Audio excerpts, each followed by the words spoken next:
everything he said is actually true. Pero I remembered a time when, I think that was in 2015. In 2015, I was working in a law firm, and I had a career going on.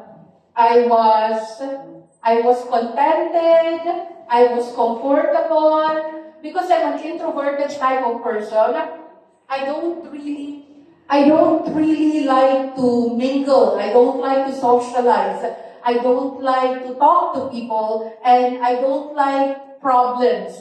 I'm not a very confrontational person. Because there are people who are innate negotiator. There are people who can be very transparent and very open to others. Open communication to them is as easy as breathing. I am not that kind of person. I'm the complete opposite of what a marketing specialist should be. So it took Eric 1 year. 1 year for me to give up everything. 1 year to stop studying. 1 year to stop my professional career. 1 year to sacrifice the comfortable life overseas and go home in the Philippines. 1 year to do marketing. 1 year. And in that 1 year, I lost opportunities that could have possibly made us much, much bigger. You know? So it is very important that you recognize an opportunity because it might pass you by and it may never come back. So when you notice it, even if you don't understand how it's done, you must grab it. Say yes, learn to do it a bit later. Pwede? Yes. Okay. So the second speaker is somebody new. I think this is her first new distributorship orientation. I observed her in Valenzuela. They requested that we support a product presentation in Jollibee, Valenzuela. I was expecting, because it's the first OPP, that it's going to be only 10 people, maybe 12 people at the most. But mind you, it was a standing ovation. There were no more seats. There were no more space. People had to stand at the corner. There were so many people, we were so overwhelmed, the leaders had to go outside to make room for the guests. And the kagawad, or the barangay chairman, bought so many sets thereafter. It was a very, very lasting impression for me.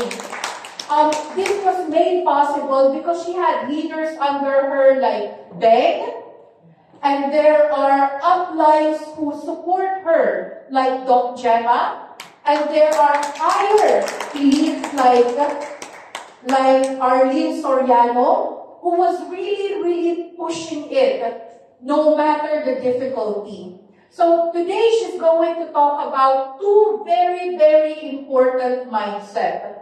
Whether you will succeed or not in this kind of industry will depend on the level of maturity.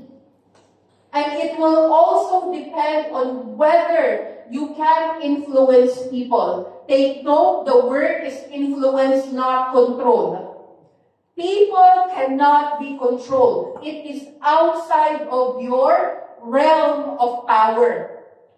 You cannot dictate them what you want to happen, but you can influence them to follow you. So there are two mindsets, and I will not discuss it because I believe she's a very, very capable person to discuss long-term thinking and duplication process. So without further ado, let me welcome our diamond member, Grace.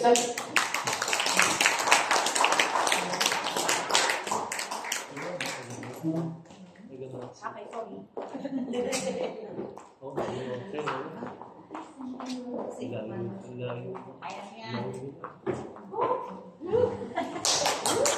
Good morning, everyone. By the way, I'm Grace Alacar.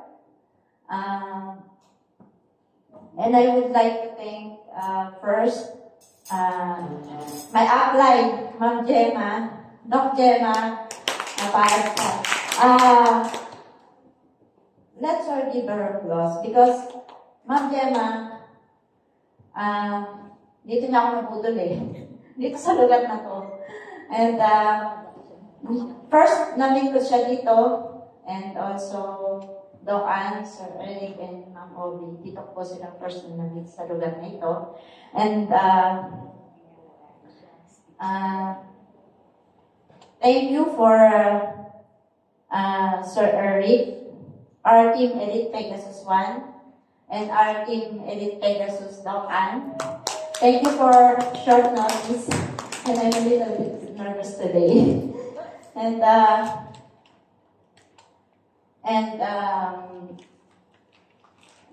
my assigned topic today is to mindset.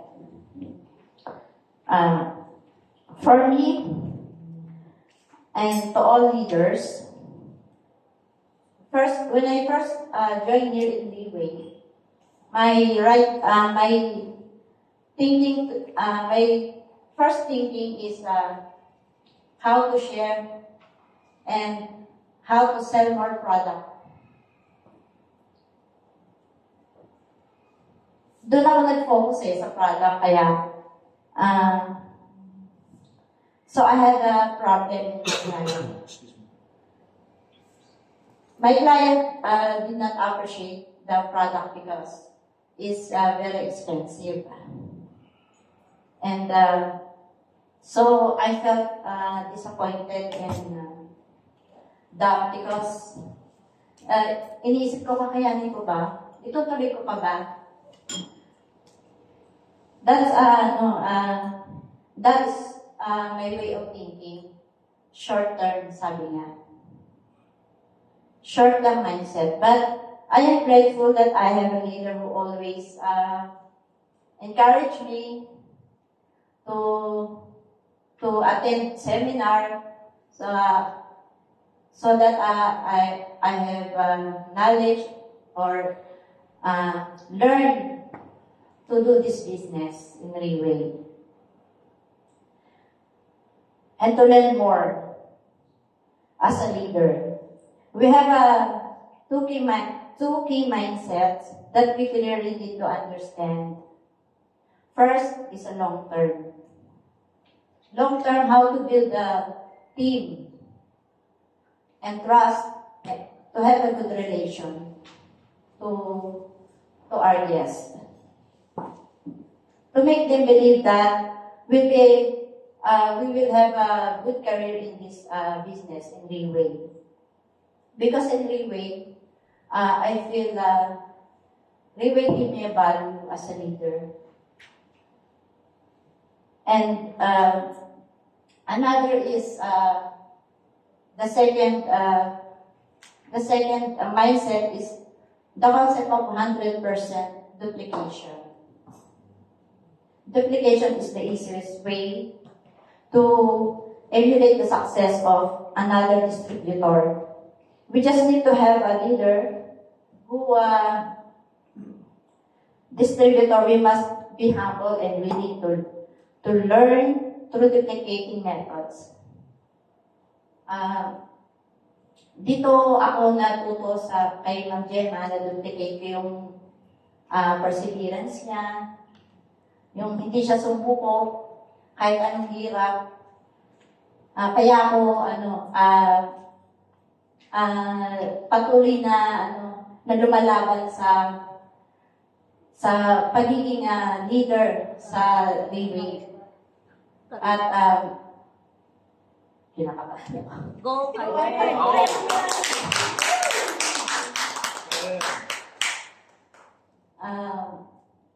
I would like to thank din sa mga leader na nakilala ko dahil nagkaroon ako ng, na-amaze ako sa mga naging success nila.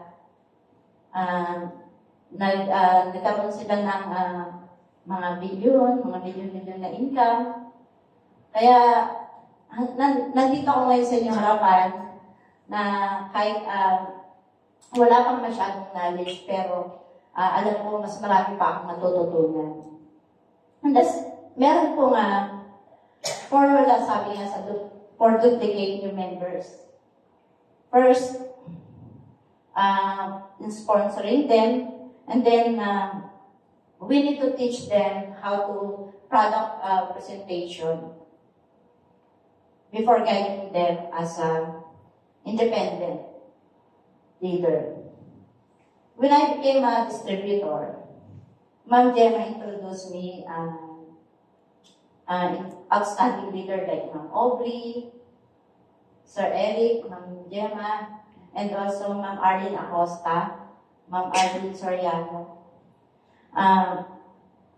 Na-amaze ako sa success nila and what they experienced through traveling to different countries. Team Edith Pabo, Arlene Soriano. Kahit wala siya dito, let her give her a life. Kahit nasa ibang bansa siya, inulit ko siya at willing siya mag-reply. Isa siya sa nakakatulong sa akin.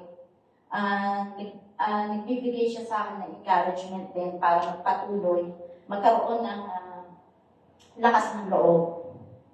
And my second goal is our office in Riway to bring guests and attend seminar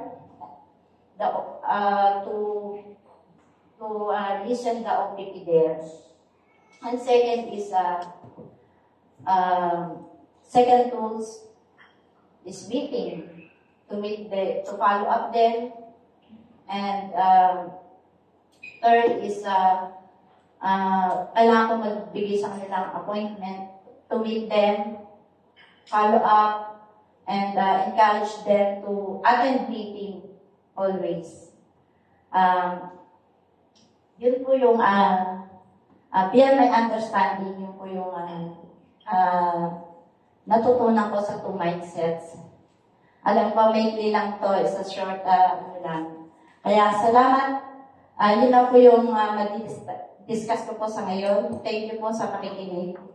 And Doc Ann, thank you.